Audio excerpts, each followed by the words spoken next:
Hi everybody, Dr. Todd Cameron here, way up in the woods of Idaho today. I'd like to talk a little bit more about ascorbic acid, give a little of the history. Back in the day when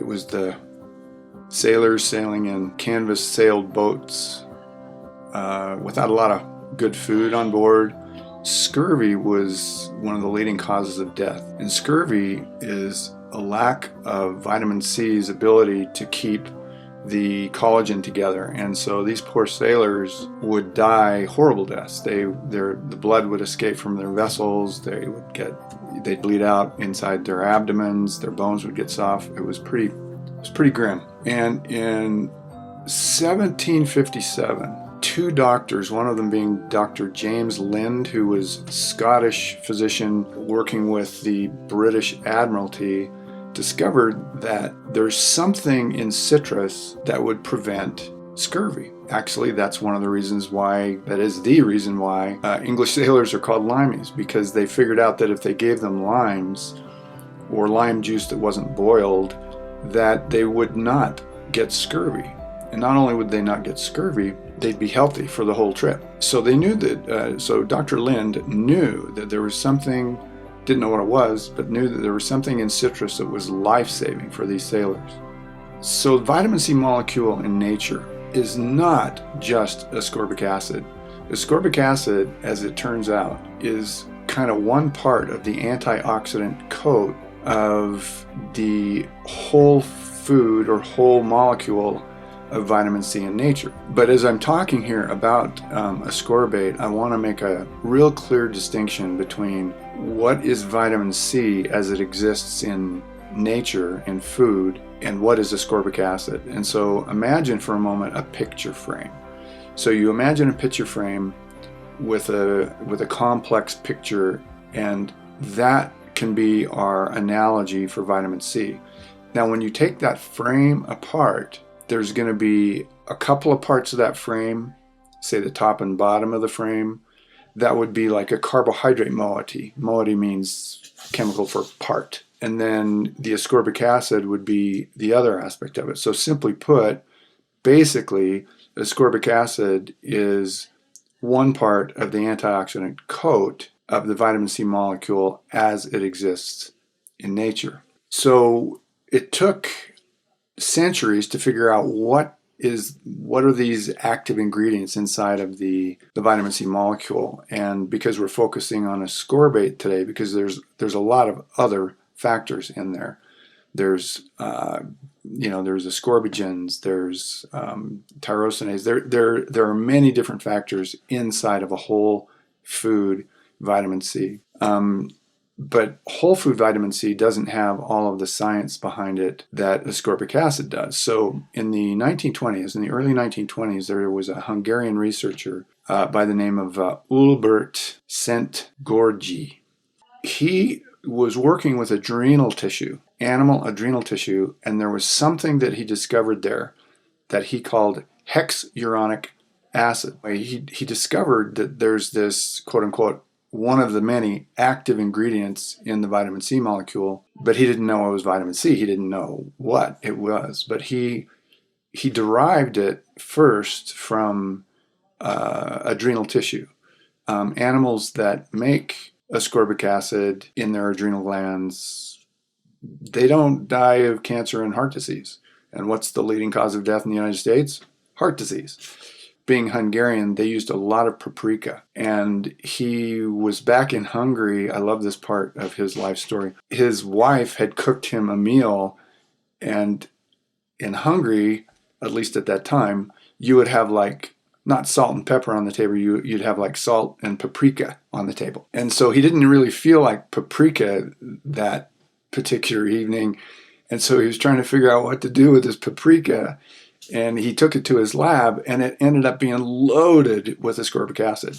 So within I could get this wrong, but like within 2 months, he had made like 1.5 pounds of purified ascorbic acid and started doing a lot of research on it. Well, that was hexuronic acid is what he had named it. And so he sent some to his colleagues, and everybody's doing some science on this, and they ended up calling it ascorbic acid because the term ascorbic is against scurvy. So they decided that it was the quote-unquote vitamin that was an anti-scurvy vitamin, and that's how it got its name. That's why pretty much anywhere in the world when you hear people talk about vitamin C, what they mean is ascorbic acid. But now that you know, that's only part of the vitamin C molecule. It's only part of the antioxidant coat of the vitamin C molecule. It happens to be a super potent part of the vitamin C molecule that we can utilize to our benefit. Succinctly put, since Ulbert Szent-Györgyi derived ascorbic acid from adrenal glands and then paprika, I mean, there's over 2,300,000 studies on ascorbate. And the interesting thing about these studies is some of the studies say it doesn't seem to be very effective, and other studies say, no, on the contrary, it's incredibly effective. It's effective against pathogens and toxins and venoms and poisons and all kinds of things. So, you know, the likes of Pauling and Linus Pauling, Ewan Cameron, and Frederick Klenner, three of my great heroes when it comes to ascorbate. I mean, Frederick Klenner was actually curing polio, and this has been proven by injecting ascorbic acid into the muscle of people back in the 50s, 60s, and early 70s. And it's like, well, you know, why don't we hear more about how incredible this quote-unquote injectable ascorbate is to cure pathogens like polio? Well, when you look at the politics of medicine, I think it's fairly self-explanatory. I mean, it's not a drug.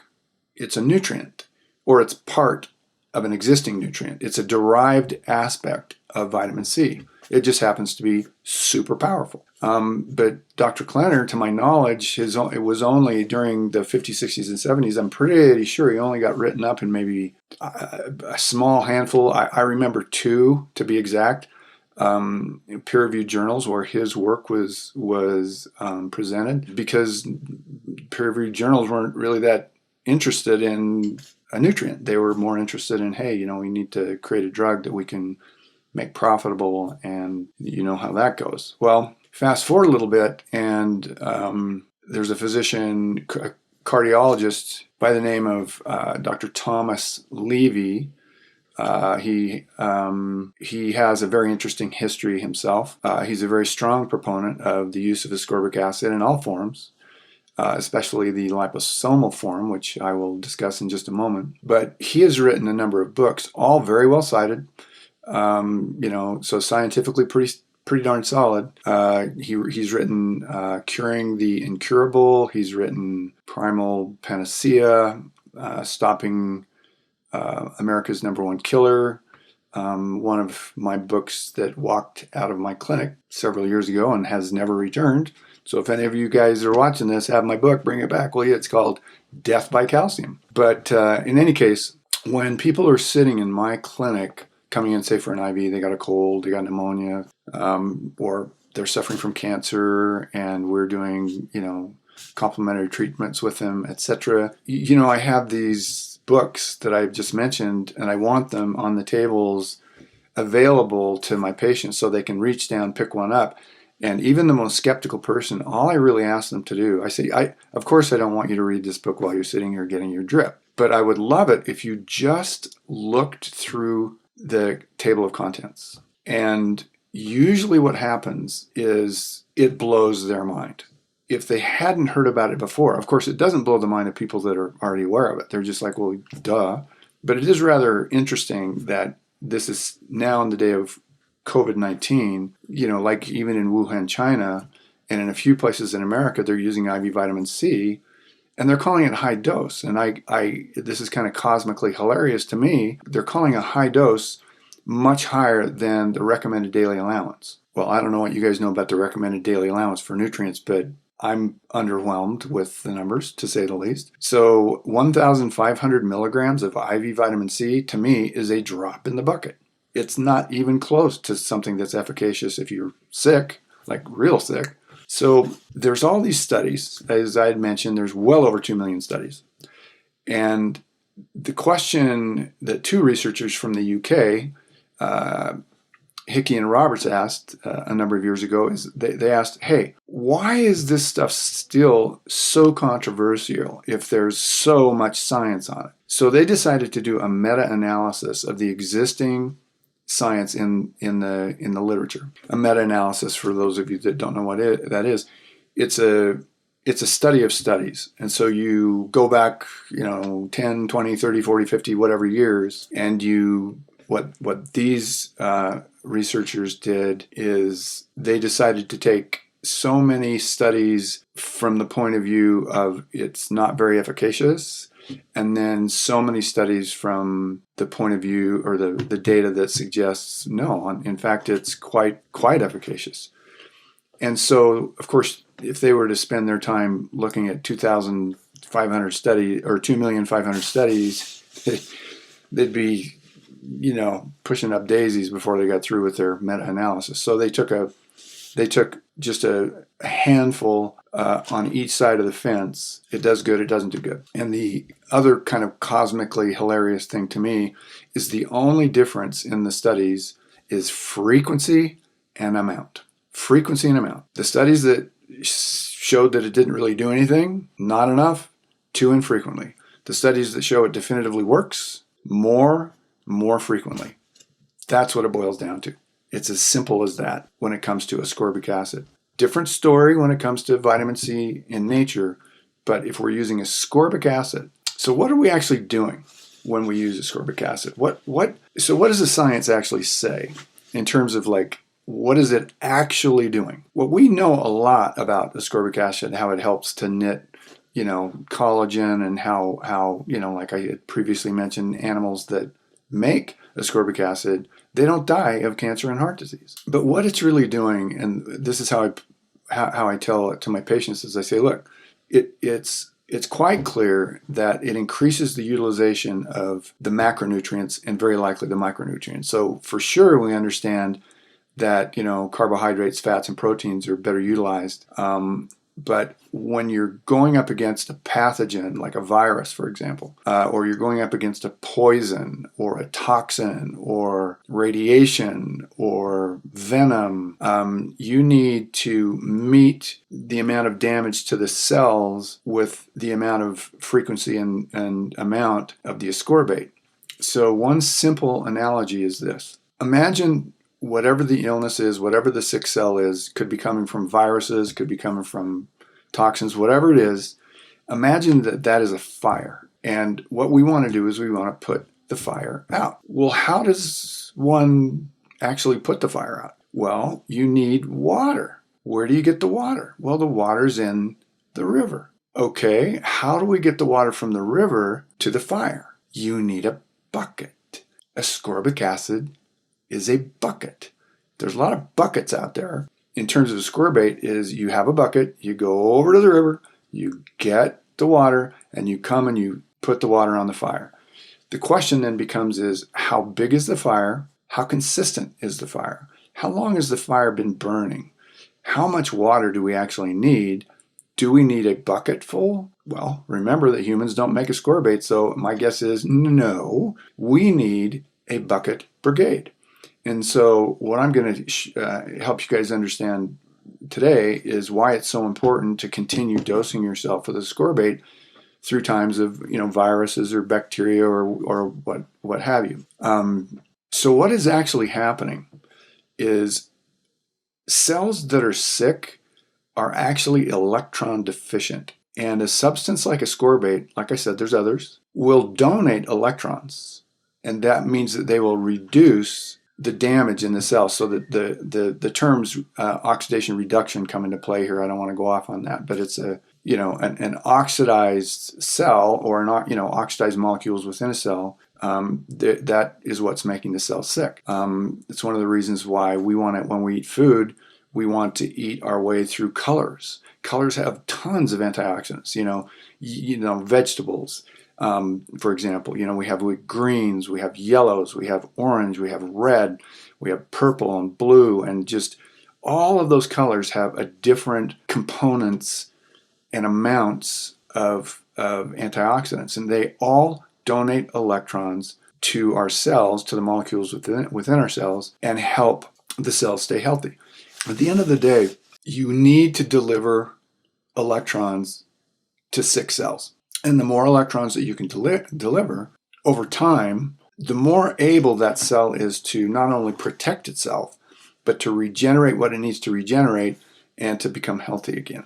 And this is just as true in a muscle cell as it is an immune cell. So this is how I like to think, or this is how I teach my patients to utilize commercially available ascorbic acid. So what types of ascorbic acid are available commercially to us, just off the shelf? As previously mentioned, there's whole food ascorbic acid, acai, berry, rose hips, paprika. There's a lot of places in nature where whole food vitamin C occurs. But in terms of the derivations, there is, plain old ordinary run-of-the-mill ascorbic acid that you can buy either in bulk or in capsules. There's liposomal vitamin C, and a good place to learn about the liposomal. Liposome just means that the ascorbic acid molecule has been encapsulated into the most common is phosphatidylcholine, which is the leading phospholipid of the cell walls, our plasma, what we call plasma membrane. And Tom Levy does a great job on YouTube.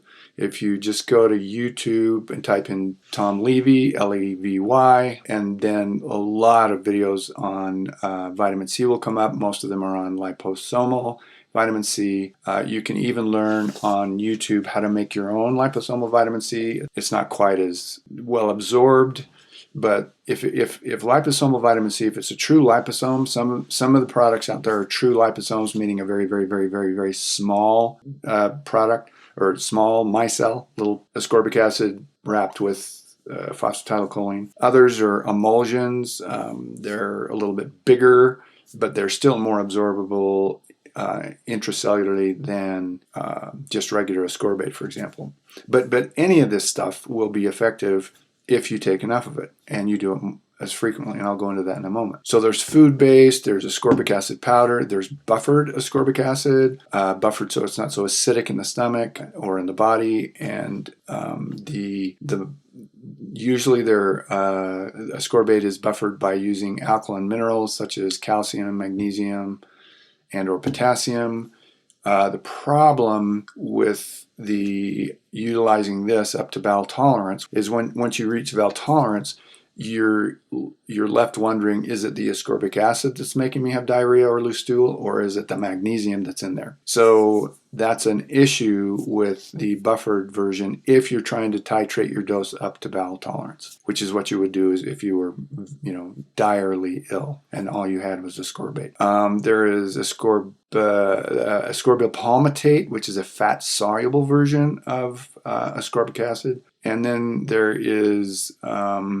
let's see, I've gone through food-based, ascorbic acid, buffered, liposomal, fat-soluble. I think that's about it. I mean, I'm sure there's some other forms out there. Because in this day and age, all the liposomal seems to be being bought up. And, if you're lucky enough to be able to go online and buy just 99.9% ascorbic acid powder, which we still have, by the way, at the clinic, last time I checked, in half-pound sacks, 1/4 of a teaspoon of ascorbic acid is 1,125 milligrams.